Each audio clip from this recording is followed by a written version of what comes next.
Pelo modo como Deus nos criou, estamos sempre querendo saber a razão das coisas, ou qual o benefício que nos trarão, para que nos sintamos motivados a realizá-las.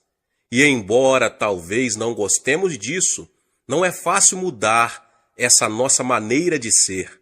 Se tivéssemos percepção dos benefícios que a oração pode trazer, estaríamos orando muito. O incentivo opera com base no desejo. Para uma pessoa orar, ela precisa aprender a querer orar. Para chegarmos a orar de forma como a Bíblia determina que oremos, temos que cultivar um grande desejo de orar. E como se pode cultivar um forte desejo de orar? É a pergunta nessa noite, meus irmãos e irmãs. Precisamos enxergar claramente os benefícios temporais e eternos da oração. Examinando a palavra de Deus, a Bíblia Sagrada, encontramos orações poderosas. Vemos Moisés no seu ministério, um homem que tinha grande poder em oração e possuía uma forte autoridade para falar não somente aos inimigos de Deus, mas também ao povo dele. Foi pela oração dele que o Egito foi assolado por pragas. Pela sua oração, o Mar Vermelho se abriu diante de Israel. E como ele conseguiu esse poder na oração? Ele simplesmente cultivou uma vida de oração. Josué foi outro que viu a mão de Deus operar poderosamente através dele e de seu ministério. Ele sabia qual era a vontade de Deus e suas estratégias para as batalhas. E foi assim que cidades fortificadas caíram diante de seu exército. Um exército todo construído de homens destreinados. Como Josué conseguiu tanto poder junto a Deus? Ele aprendera a orar.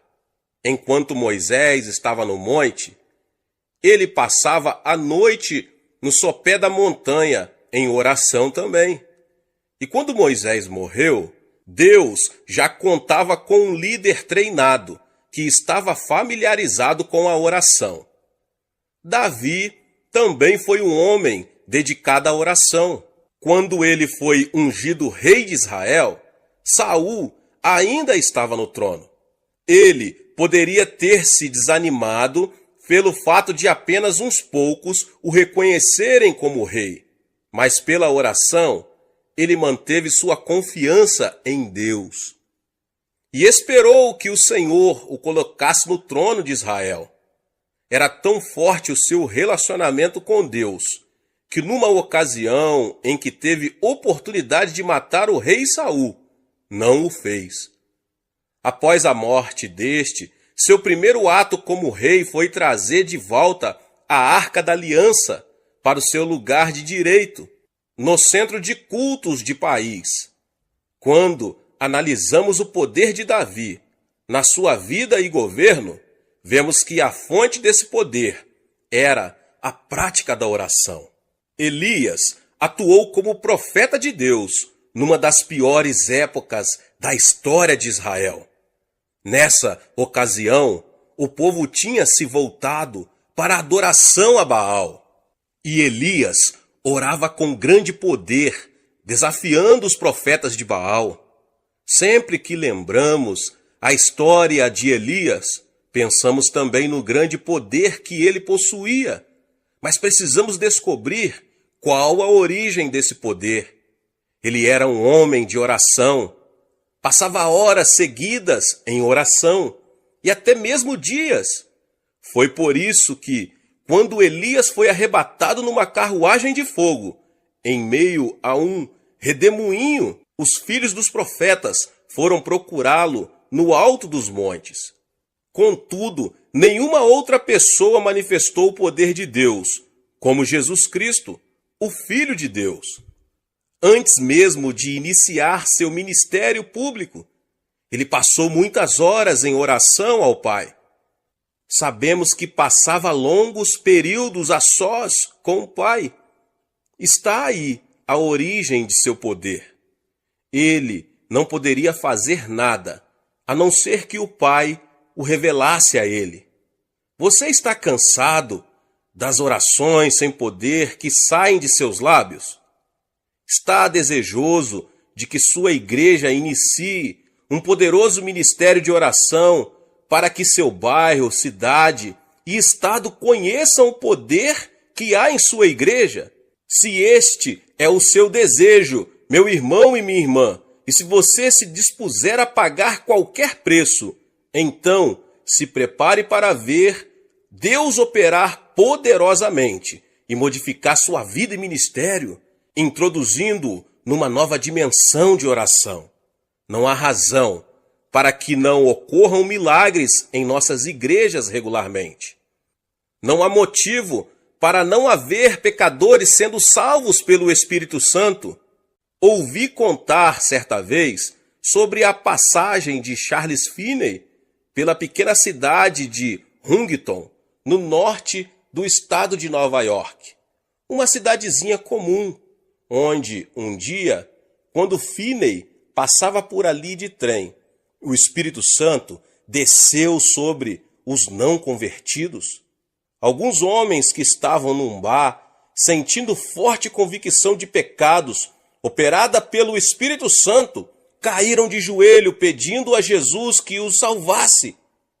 E se o Espírito Santo deu a Charles Finney um poder assim, será que não pode dar a nós também um ministério poderoso? É a pergunta, meus irmãos.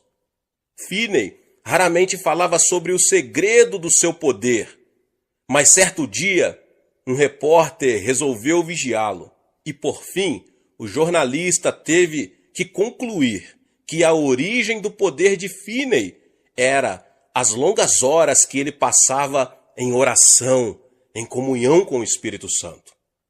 Estou convencido de que aqui na Coreia estamos presenciando o início do avivamento que Deus nos prometeu.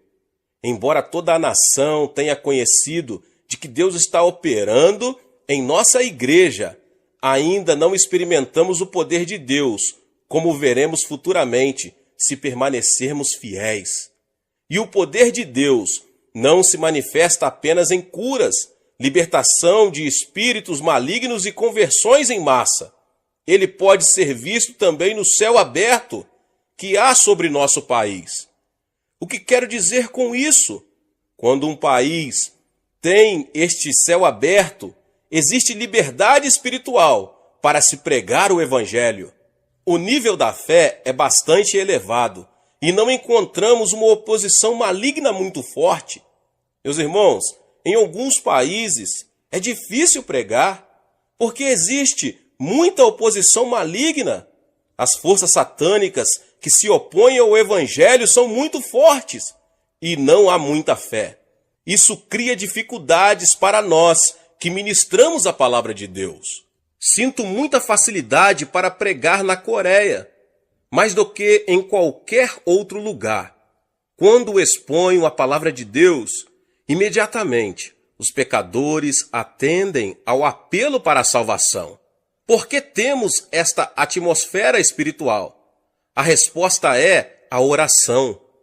Mas a oração não gera apenas o poder global, mas também o poder individual.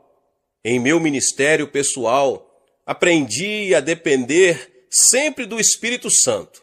Não é pela força ou poder pessoal que realizamos grandes coisas para Deus, mas sim pelo poder do Espírito Santo. E na medida em que ia aprendendo a caminhar, sempre na dependência do Espírito Santo, via o poder de Deus. Como eu poderia pastorear uma igreja de quase 400 mil membros e ainda fazer viagens a diversos lugares do mundo, quase que mensalmente, realizando conferências sobre o desenvolvimento da igreja? Como poderia ter tempo para um programa de televisão que vai ao ar em 3 continentes? A resposta é o poder que me vem do Espírito Santo. já que dediquei minha vida à oração. Constantemente, as pessoas vêm ao meu gabinete para que orarmos por elas. Tenho visto aleijados caminharem, cegos enxergarem e paralíticos saltarem de sua cadeira de rodas pelo poder de Deus. Será que tenho alguma coisa de especial? Como eu já disse, Deus não tem filhos prediletos. Todos nós podemos ter poder através da oração, se nos dispusermos a pagar o preço. Mas precisamos mudar de atitude se quisermos ter esse tipo de poder espiritual. No Evangelho de Mateus, Jesus faz uma declaração revolucionária com relação à atitude necessária para se gerar poder espiritual. Algumas pessoas foram falar com ele a respeito de João Batista depois que este fora preso. Jesus falou da posição peculiar de João em seu reino quando disse: em verdade vos digo, entre os nascidos de mulher, ninguém apareceu maior do que João Batista, mas o menor no reino dos céus é maior do que ele. Como um filho de Deus, que pertence ao reino dos céus, pode transformar-se maior que João Batista? No verso seguinte, ele revela qual deve ser a atitude certa para se cultivar poder espiritual. Desde os dias de João Batista até agora, o reino dos céus é tomado por esforço, e os que se esforçam se apoderam dele. Mateus 11, 12. É preciso esforço, instância na oração, para que se tenha o poder de Deus. Essa instância se evidenciará na disciplina, pois obter poder pela oração é coisa que exige tempo. Por isso, temos que estabelecer prioridades no uso de nosso tempo. As coisas como se aglomeram ao nosso redor, impedindo-nos de dedicar à oração o tempo necessário para o cultivo do poder espiritual. Mas, se tivermos a atitude certa, pela graça de Deus, poderemos obter esse prêmio: orar com poder. A oração é o alicerce do reavivamento no seu coração e na sua igreja. Muitas pessoas ainda não sabem orar e muitas outras não conseguem orar durante mais de 1 hora. Jesus disse aos seus discípulos: não pudestes vigiar nem 1 hora comigo? No Getsêmani, os discípulos não conseguiram orar nem 1 hora com Jesus.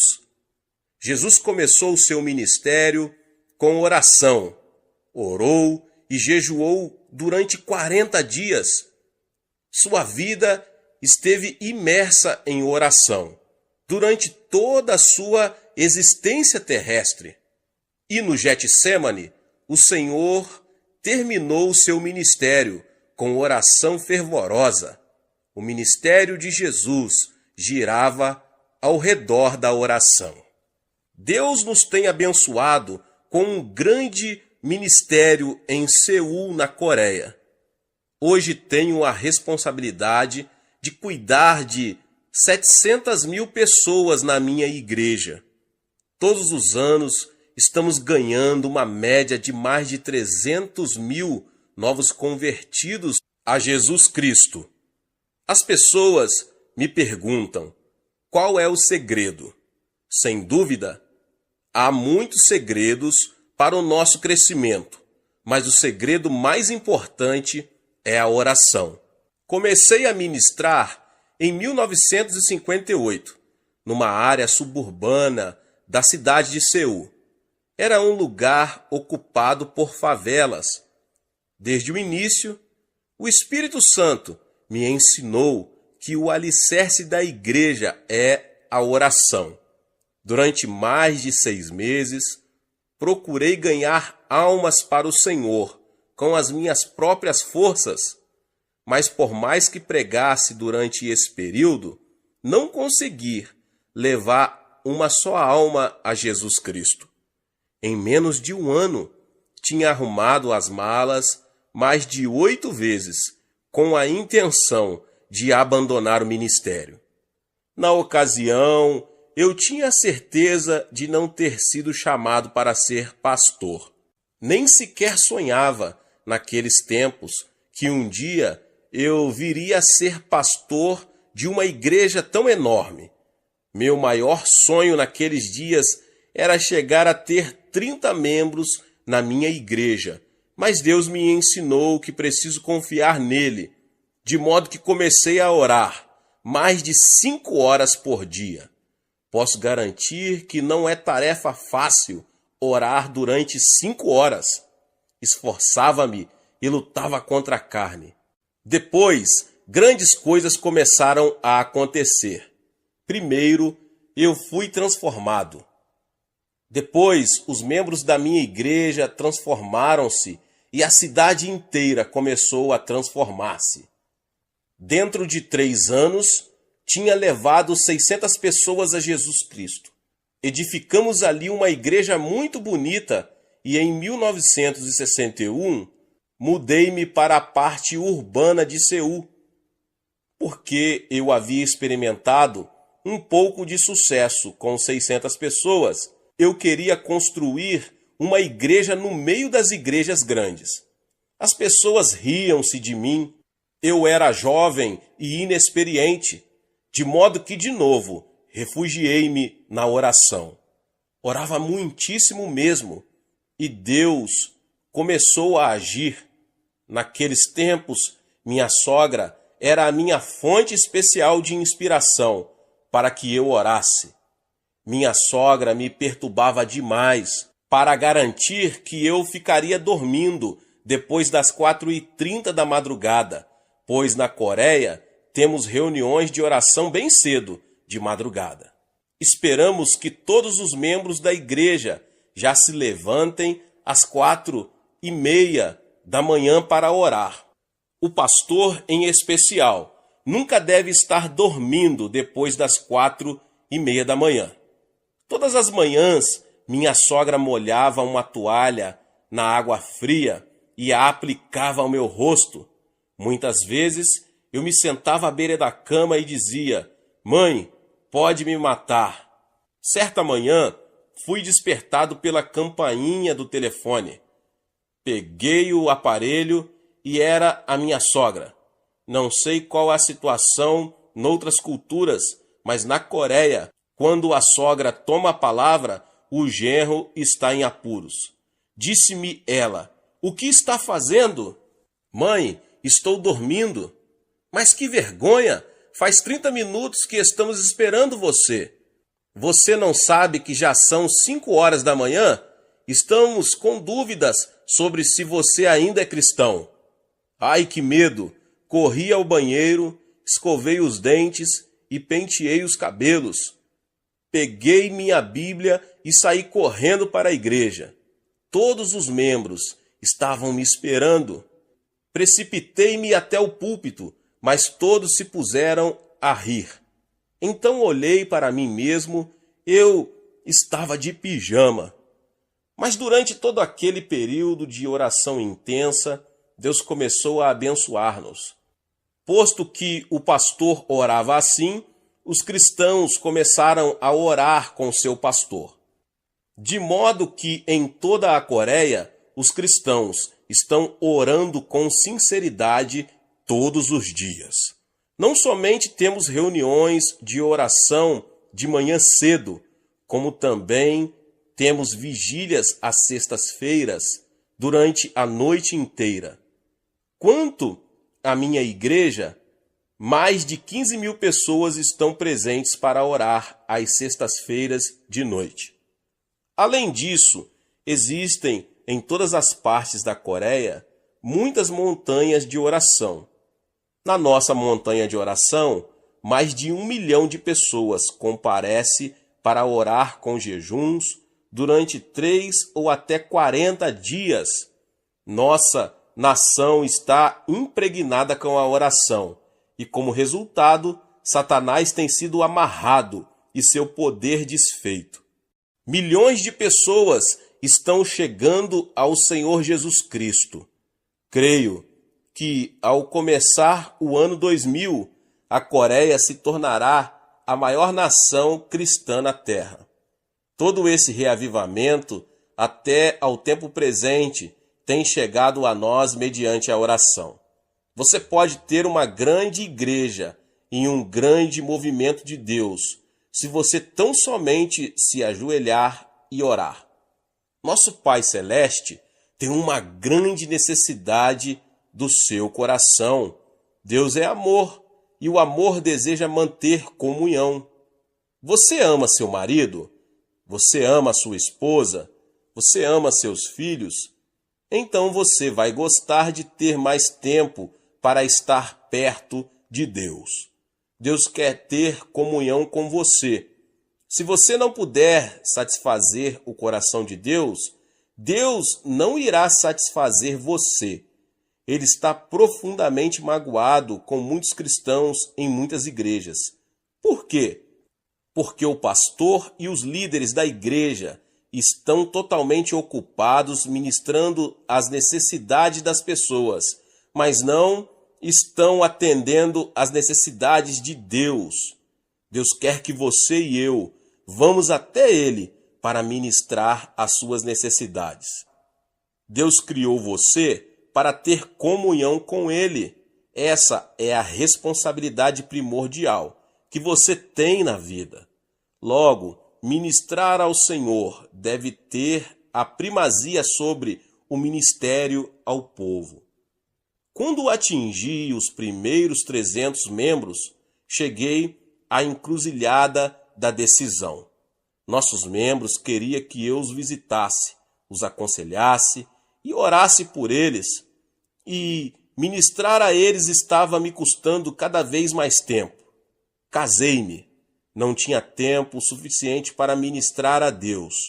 Não sabia o que devia fazer. Finalmente, depois de muita oração, cheguei a uma decisão. Muitas pessoas dizem que deixariam a igreja se eu não desse mais atenção a elas, mas resolvi dedicar mais atenção a Deus. Comecei a orar mais de 3 horas todos os dias e Deus começou a derramar abundantemente a sua bênção sobre o meu ministério. A igreja começou a crescer ainda mais. Por isso, encorajo você que ouve esta palavra a gastar mais tempo diante do Senhor. Satisfaça o coração de Deus. Quanto mais tempo você passar com Deus, tanto mais do Espírito Santo você terá.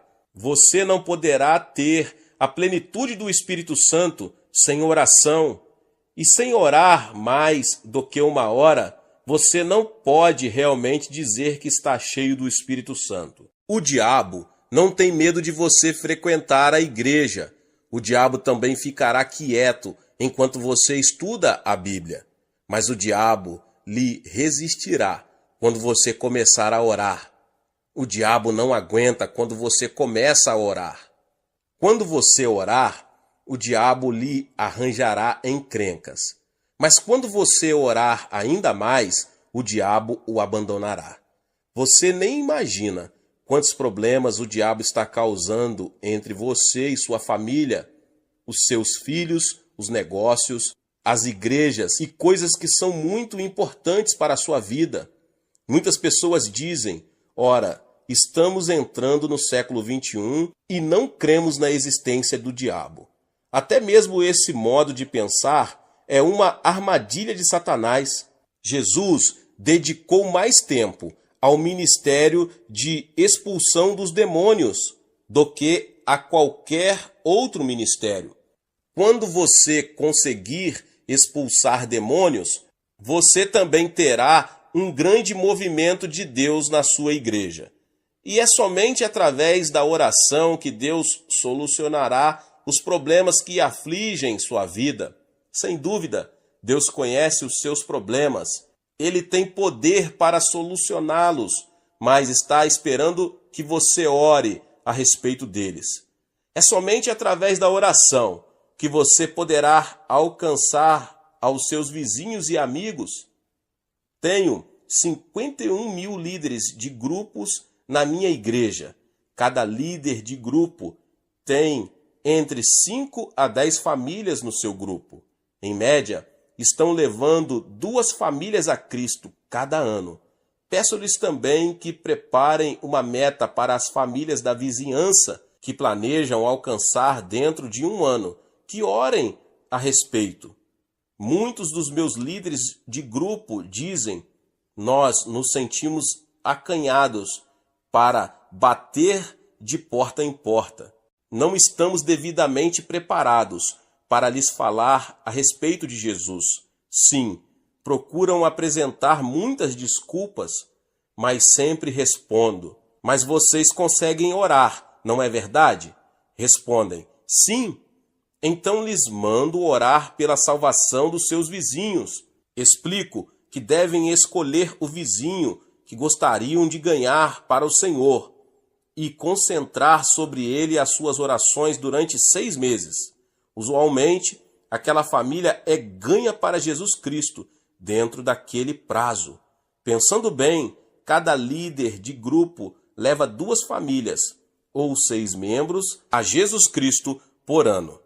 51 mil líderes multiplicados por 6 dá um total de 306 mil novos convertidos. Não temos grandes festas, nem grandes concentrações evangelísticas para ganhar almas, mas de modo muito silencioso, almas estão sendo salvas todos os dias. A mesma obra pode ser realizada em qualquer lugar no mundo inteiro. Descobri que, de modo geral, as pessoas não sabem orar durante mais de 1 hora a fim de atingir os seus alvos. Estou pedindo que os membros da minha igreja orem mais de 1 hora por dia. Dou a esse tipo de oração o nome de oração do Getsêmani. Ali no Getsêmani, Jesus repreendeu os seus discípulos porque não conseguiram orar mais de 1 hora. Se você começar orando mais de 1 hora todos os dias, algo certamente acontecerá na sua vida.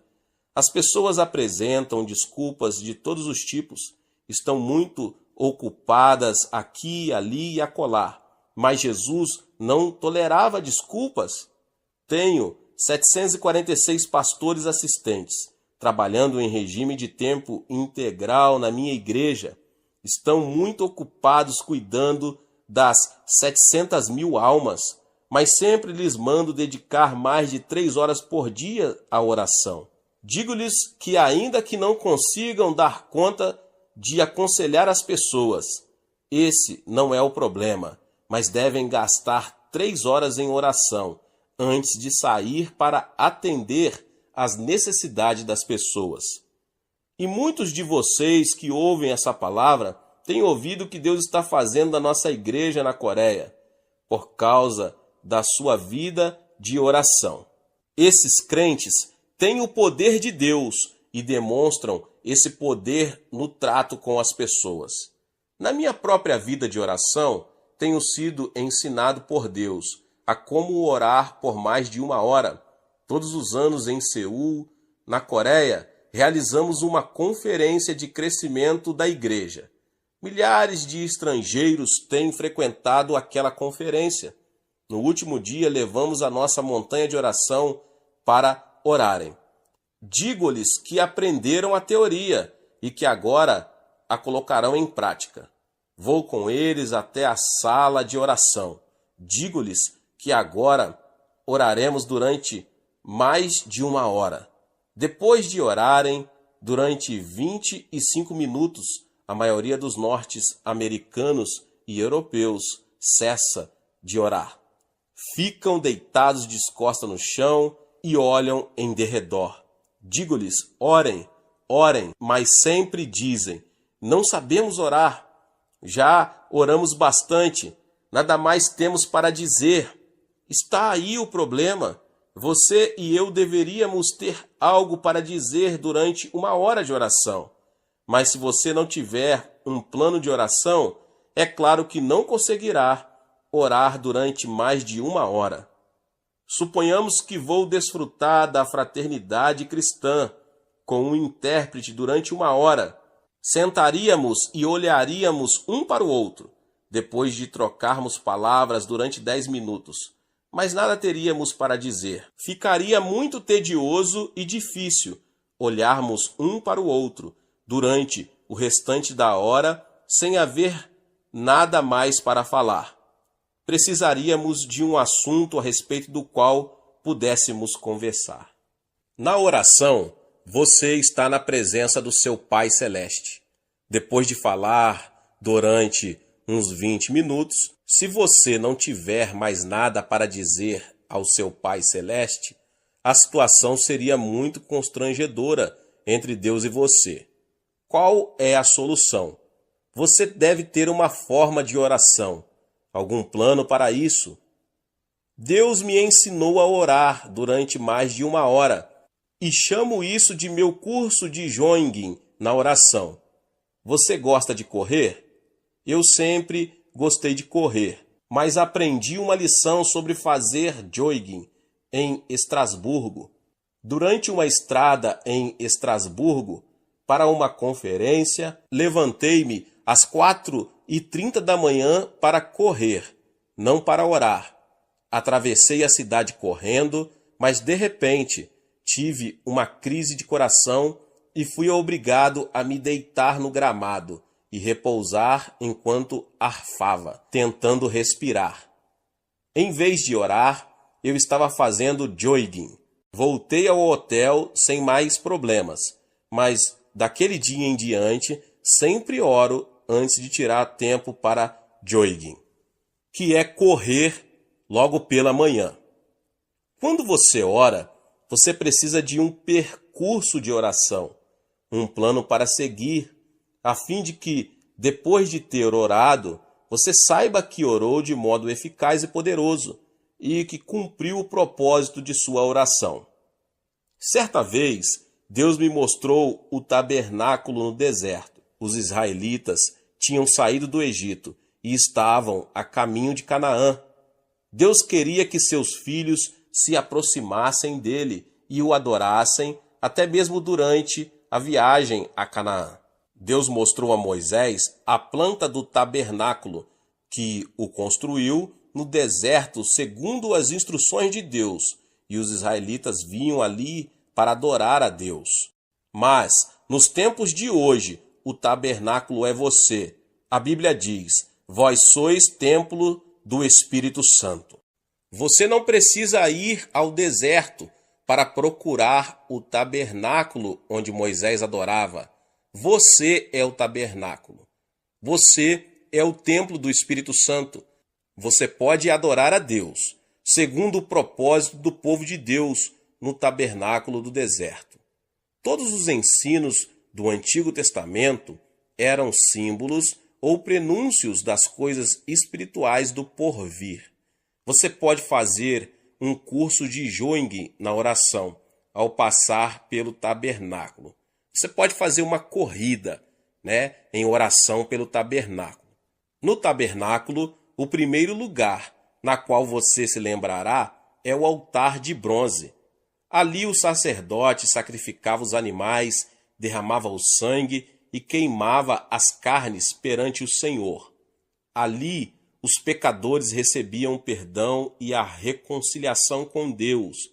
Aquele deve ser o ponto de partida para a sua corrida pessoal na oração. Você precisa começar no altar de bronze. Este representa a cruz do Calvário, onde Jesus Cristo tornou-se um sacrifício em nosso favor. Você precisa começar na cruz de Jesus. Você precisa começar a adorar Jesus ali. Foi ali que Jesus foi crucificado em favor de você.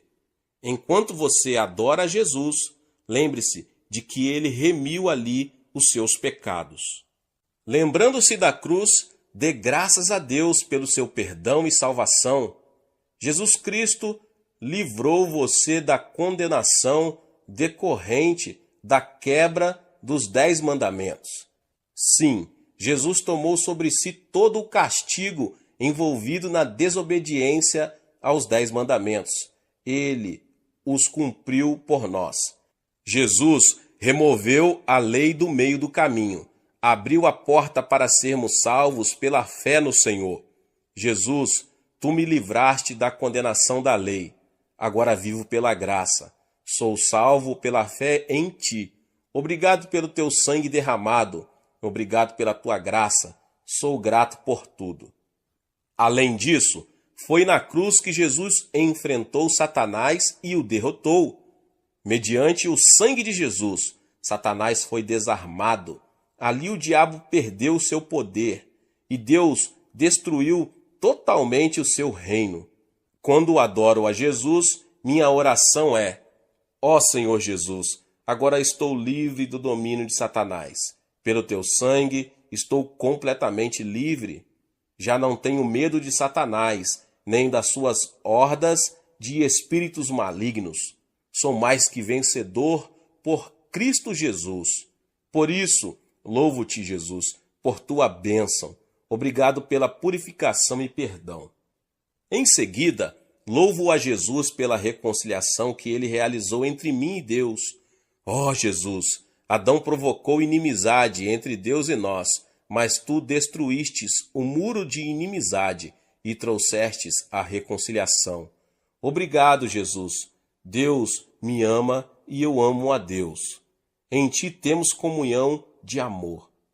Então Deus derrama o seu Espírito no meu coração e começo a adorar de novo. Eu te amo, Deus, eu te adoro. Graças te dou pelo poder do sangue de Jesus que nos trouxe a essa mútua comunhão. No Calvário também houve cura, de modo que volto a louvar a Jesus pela cura que me supriu. Querido Jesus, na cruz tomaste as nossas enfermidades e levaste as nossas doenças. Pelas tuas pisaduras somos curados, e assim te louvo pela cura divina. Aos 17 anos de idade, eu estava destinado à morte. Tinha tuberculose em estado terminal. Os médicos me disseram que eu só teria mais 6 meses de vida. Nesse período, tornei-me cristão. Li a Escritura e achei Jesus como meu médico. Aproximei-me de Jesus e pedi-lhe que me tocasse e que me curasse.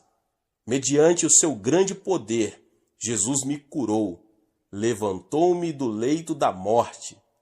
Mas antes disso, eu nunca visitara uma igreja, nunca ouvira um sermão.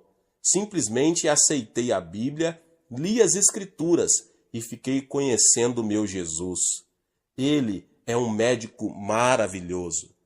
Por isso, louvo a Deus com grande amor no coração pela minha cura. Enquanto continuo a contemplar a cruz, lembro-me de que Jesus também me livrou de toda a maldição que me foi lançada sobre Adão. Quando Adão e Eva caíram, fizeram a maldição cair sobre eles mesmos e sobre todas as gerações sucessivas. Deus amaldiçoou a terra e a maldição de Adão caiu sobre nós. A partir dos tempos de Adão, os seres humanos têm vivido debaixo de uma grande maldição.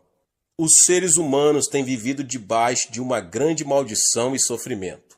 Todos os desenvolvimentos da ciência e da sociedade nunca poderão trazer a verdadeira felicidade aos corações das pessoas.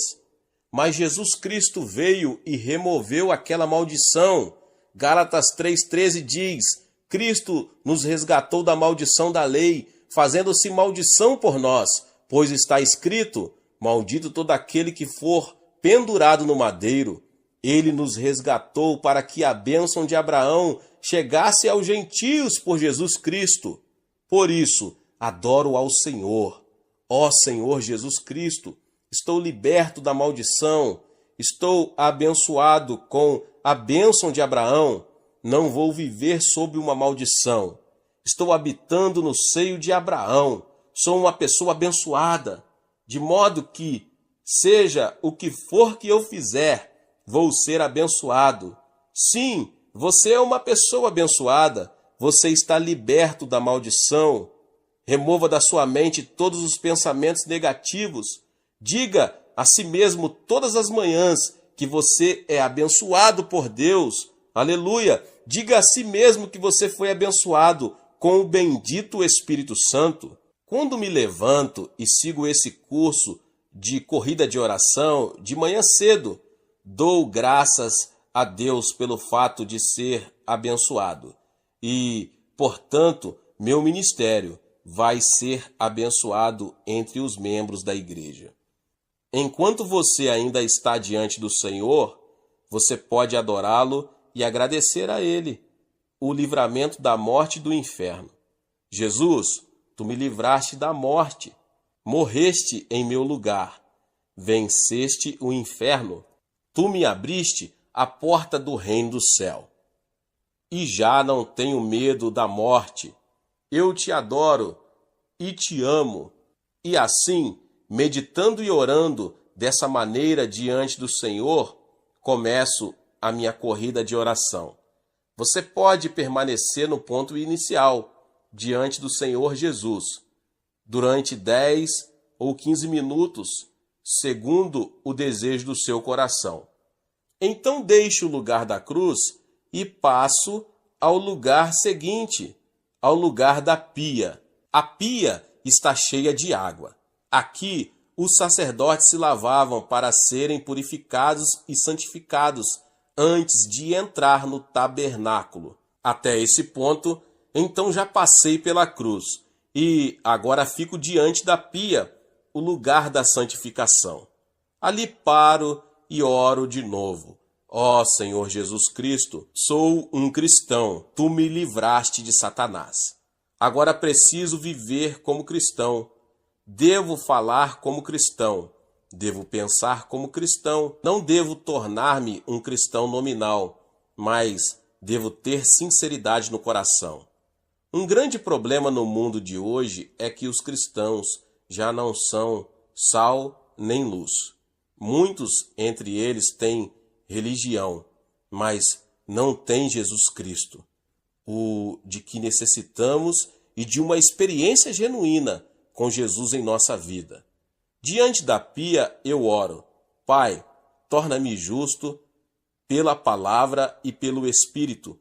Faze de mim uma pessoa justa. Faze de mim uma pessoa honesta. Tantas pessoas estão vivendo na mentira. Mentem a Deus, mentem ao próximo e estão cheias de desconfiança diante do mundo. Mas, Pai, faze de mim uma pessoa honesta. Então continuo: Pai Celeste, faze de mim uma pessoa verdadeira e fiel. Ajuda-me a observar com veracidade a fidelidade, o dia santo. Leva-me a sempre pagar os meus dízimos, fazer de mim um fiel ganhador de almas, fazer de mim um filho fiel de Deus, fazer-me perdoador, fazer-me amar as pessoas. Perdoar a todos é de extrema importância. Muitas pessoas não acham importante o perdão, mas nas Escrituras descobrimos que cada vez que Jesus convidava as pessoas a orar, ordenava que perdoassem.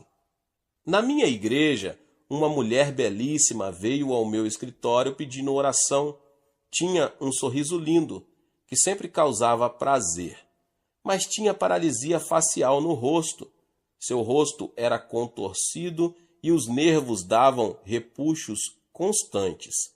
Fiquei com dó dela. Tinha consultado médicos na tentativa de conseguir ajuda e cura, mas nenhum deles conseguiu fazer nada por ela. Muitas vezes eu já tinha imposto a minha mão sobre ela e orado, mas nada tinha acontecido. Absolutamente nada.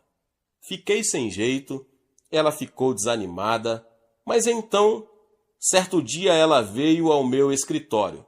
Pastor, hoje de manhã, enquanto orava, mais de uma vez pedindo a cura, recebi uma revelação. Deus não estava falando a respeito da cura, mas me falava a respeito do perdão. Deus me disse: não deixe uma gota de ódio no seu coração. Perdoe a todos.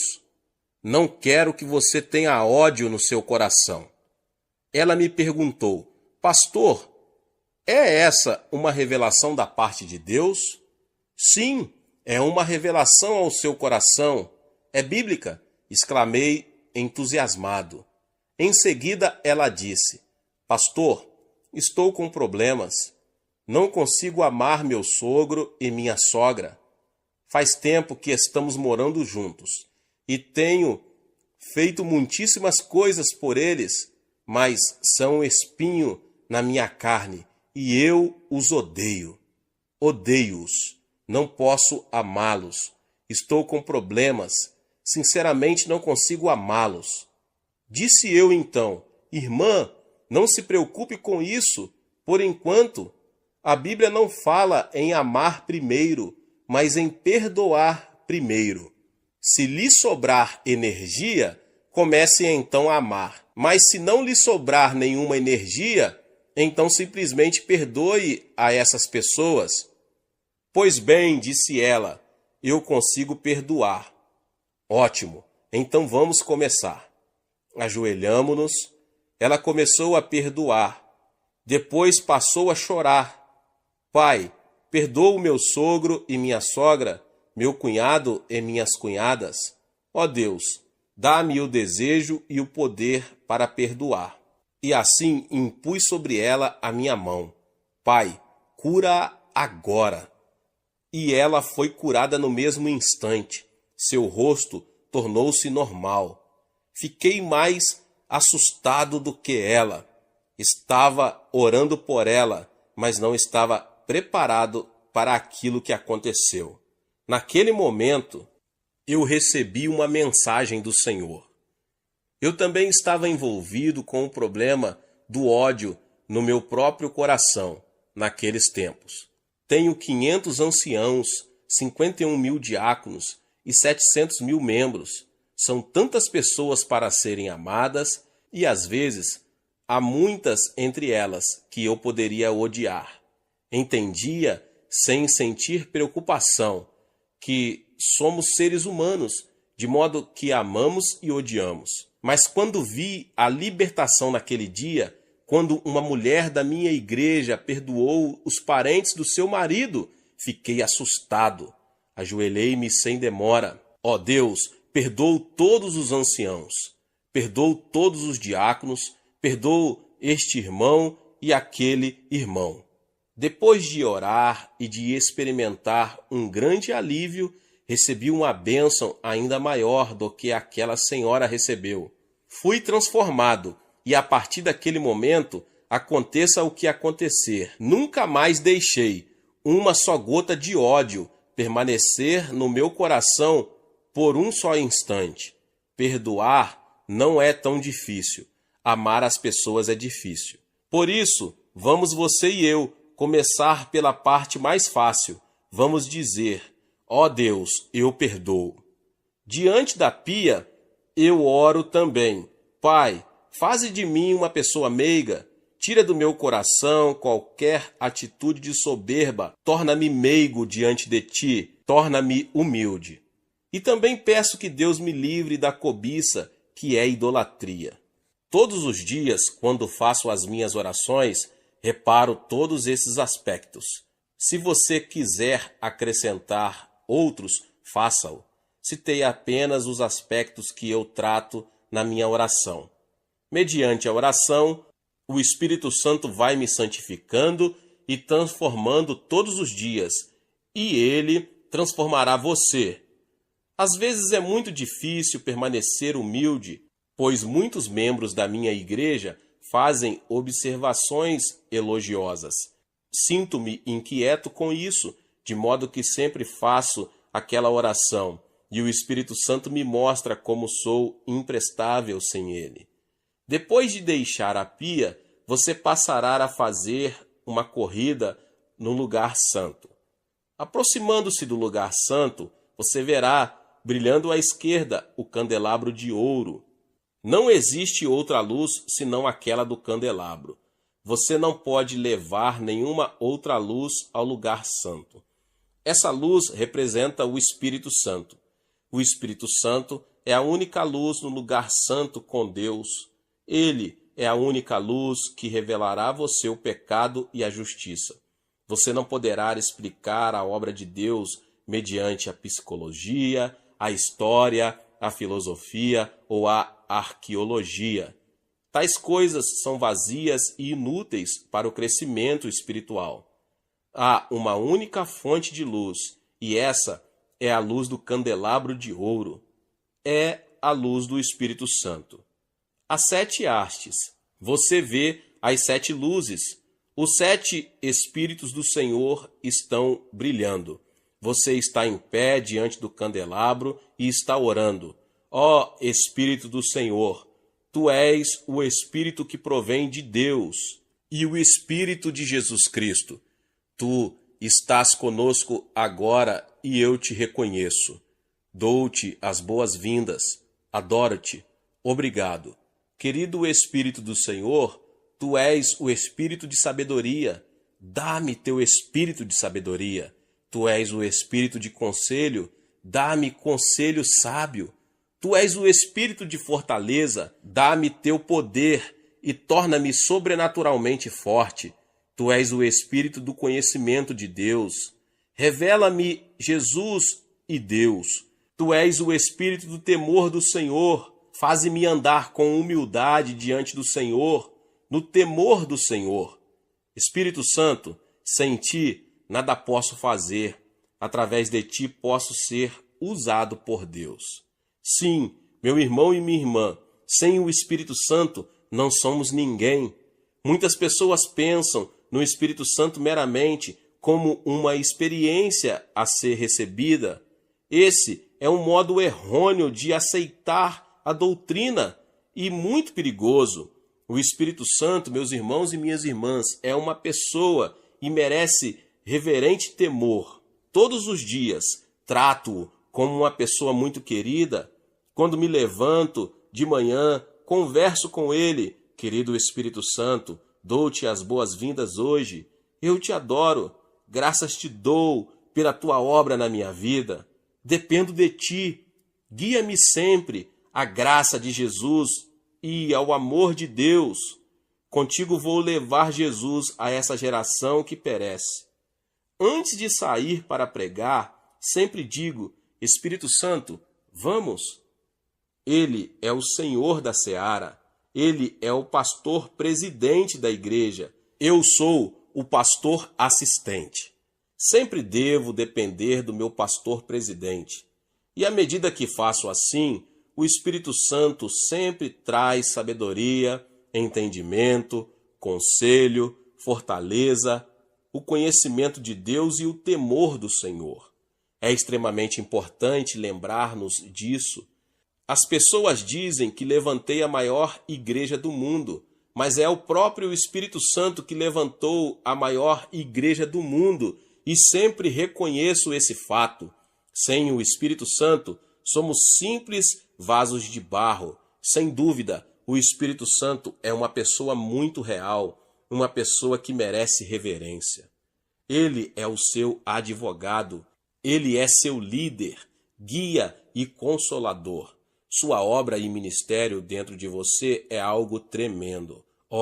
Eu o amo. Deus está no trono, Jesus Cristo está assentado à sua destra, mas o Espírito Santo está dentro de você. Ele está na igreja. Ele é o administrador do amor de Deus e de Jesus Cristo. Sem ele, a igreja é um simples edifício vazio. Esta geração necessita ter uma revelação da importância da pessoa do Espírito Santo. Qualquer igreja ou denominação sem o Espírito Santo é um sepulcro vazio. Quando viajo à Europa, vejo o cemitério do cristianismo. Em tempos passados, houve cristianismo, mas agora vejo só o seu túmulo.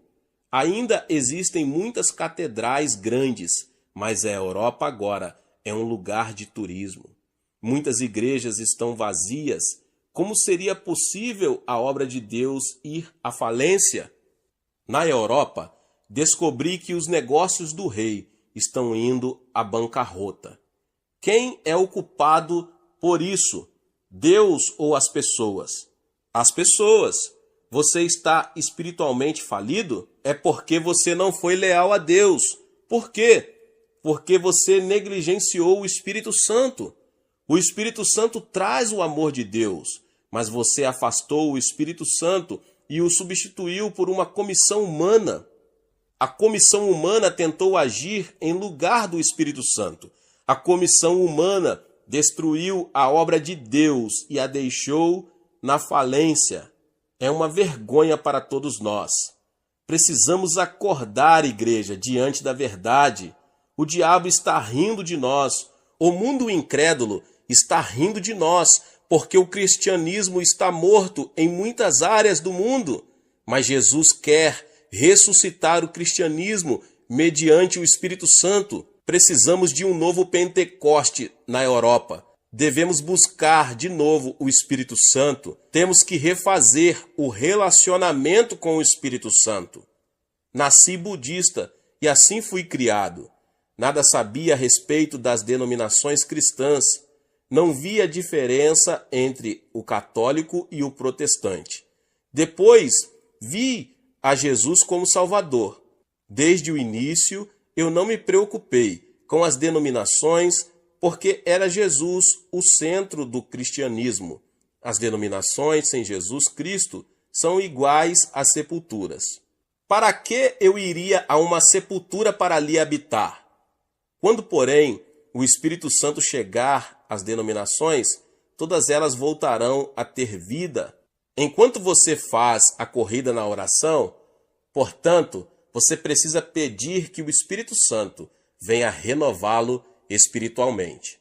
Agora você sai do candelabro e vai para o lado direito.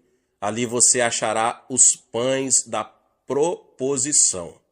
Os pães da proposição simbolizam o corpo de Jesus Cristo, de modo que você vai lá e adora segundo a palavra de Deus. Nos dias atuais, as pessoas negligenciam terrivelmente a palavra de Deus e preferem depender de suas emoções, deixam-se desviar do caminho certo pelas heresias. Você precisa voltar à palavra de Deus e lê-la todos os dias. Todos os dias você deve ficar em pé diante do pão. Pai Celeste, capacita-me a comer hoje do pão da tua palavra. Concede-me o entendimento da palavra. Dá-me uma revelação profunda a respeito de Deus e de Jesus Cristo para meu crescimento interior e para repartir com outras pessoas. Se você orasse assim, sentiria fome pela palavra de Deus. Você gostaria muito de ler a palavra de Deus e de dedicar tempo a ela, porque essa palavra coloca fé no seu coração. Um mero comparecimento à igreja uma vez por semana não basta. Agora, a sua corrida de oração leva-o além dos pães da proposição, ao altar do incenso. Ali, o sumo sacerdote queima incenso 24 horas por dia, e assim o santuário é inundado de um doce perfume diante de Deus. O incenso representa os louvores dos santos de Deus. Diante do altar, em pé no meio da fragrância, levante as suas mãos e adore a Deus. Ali, sempre relembro das bênçãos do passado, e um espírito de louvor surge no meu coração. Ó Deus, graças te dou por ter me curado, por ter enviado tantas pessoas boas para ajudar-me, e te agradeço a igreja que me deste.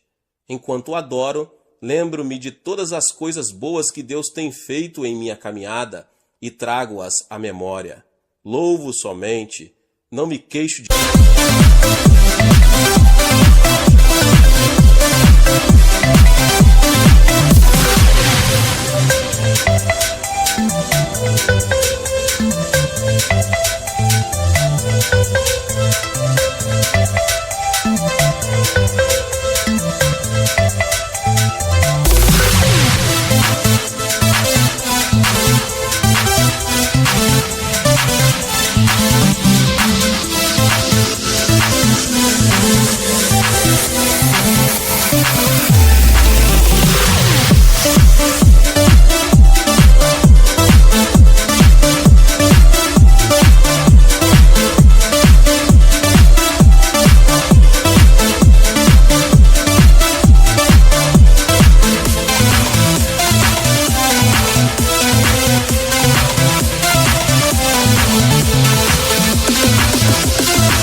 Diante deste altar, você deve acender o incenso do louvor para oferecer perfume suave diante do Senhor. O louvor é o incenso mais suave que nosso Pai Celeste deseja receber dos nossos lábios. Obrigado, ó Deus, pois Tu és o meu Pai. Obrigado porque removeste todo o medo das coisas futuras. Tu és o meu Deus, na vida ou na morte. Tu és onipotente, Tu és soberano e supremo. Obedeço a Ti e em Ti confio. Eu Te louvo. Às vezes até mesmo canto a Ele. Agora vamos além do altar do incenso e passamos pela cortina para entrar no Santo dos Santos. No meio do Santo dos Santos, você acha a Arca da Aliança. A glória Shekinah de Deus repousa sobre a Arca da Aliança. A arca representa Jesus Cristo. O sumo sacerdote levava o sangue e o aspergia na arca para a remissão dos pecados de Israel. Ali, nós nos lembramos de que Jesus Cristo, nosso sumo sacerdote, derramou seu sangue, através do qual recebemos a sua justiça, santificação e glorificação. Dentro da Arca da Aliança, acharemos as tábuas dos 10 mandamentos. Os 10 mandamentos nos fazem lembrar de que Jesus agora é a nossa nova aliança. Jesus, Tu és a minha nova aliança. Tu és o fiador da minha salvação. Ali há também o vaso com maná. Jesus, Tu és o meu maná para a vida de hoje, e te agradeço. Na Arca da Aliança, vemos também a vara de Arão que floresceu. Jesus, Tu és a minha ressurreição, e por meio de Ti ressurgi para a nova vida em Ti. Mas um dia voltarás para me levar contigo ao céu. Jesus, eu Te amo. Através de Ti, adoro a Deus. A glória Shekinah de Deus repousa somente sobre a Arca da Aliança. Existem muitos deuses entre os homens, mas provém do diabo. Nosso Deus é o Pai de Jesus Cristo. Ele é o nosso Deus. Você nunca deve servir a nenhum outro Deus senão ao Pai de Jesus Cristo. Ali, portanto, adoramos a Deus, nosso Pai, através de Jesus Cristo. Pai, Tu vens a nós através de Jesus Cristo e Te adoro. Tu és também meu Pai. Pai, Tu és a fonte da minha vida. Finalmente, chego ao trono e agora peço tudo de que necessito.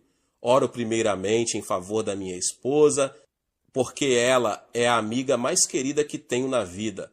Oro pelo bem da sua vida e saúde e pela minha vida. Oro pelos meus filhos, são 3. O primeiro é casado e mora em Tóquio, no Japão. Os outros 2 moram em Los Angeles. Um frequenta um seminário. E o terceiro filho está cursando a faculdade para ser homem de negócios. Lamento não ter filhas. Sempre quis uma menina, mas Deus não me concedeu esse desejo. Porém, agora eu sei por quê.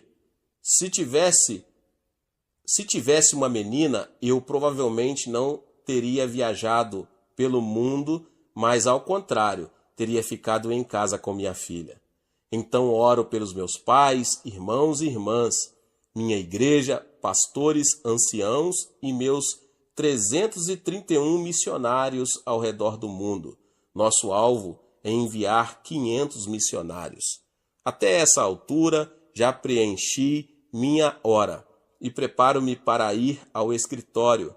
Se você não consegue separar uma hora inteira, dedique 30 minutos para praticar a sua corrida de oração. Então, não deixará de ser uma oração de eficácia tremenda, porque estaria completa com adoração, louvor, confissão e a bênção de Deus para o seu dia. Quando completo meu percurso de corrida de oração, sinto a presença de Deus, sinto o poder de Deus no meu coração. Não desperdicei tempo. Se você não tiver um plano específico de oração, tal como o percurso de jogging, corrida de oração, você andará em círculos na sua oração, você se sentirá confuso ao orar. Você talvez nem sequer se lembrará a respeito do que esteve orando. Você deve orar de modo eficaz e poderoso para ter consciência, ao terminar a oração, de que você cumpriu bem seu exercício devocional na sua hora de oração. Oro segundo esse percurso de Joing, 3 vezes por dia. Esse percurso de oração, 1 hora de manhã, 1 hora depois do almoço e 1 hora no fim do dia. Meus irmãos e irmãs, se vocês seguirem esse método de oração, seu exercício devocional não será maçante. Você se sentirá animado para orar todos os dias e poderá concentrar-se muito bem na oração.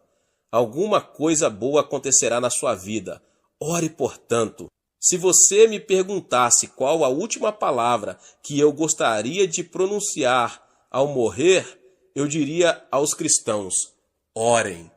Glória a Deus. Deus te abençoe, você que ouviu essa palavra, o pastor David Puyong Cho. Talvez você chegou aqui pela primeira vez e ainda não é inscrito no canal. Se inscreva no canal e ative o sininho das notificações para você ficar por dentro de todos os vídeos que são postados aqui no canal. Deixe também o seu like e não esqueça de compartilhar esta palavra com mais pessoas. Glória a Deus e nos vemos nos próximos vídeos. Amém.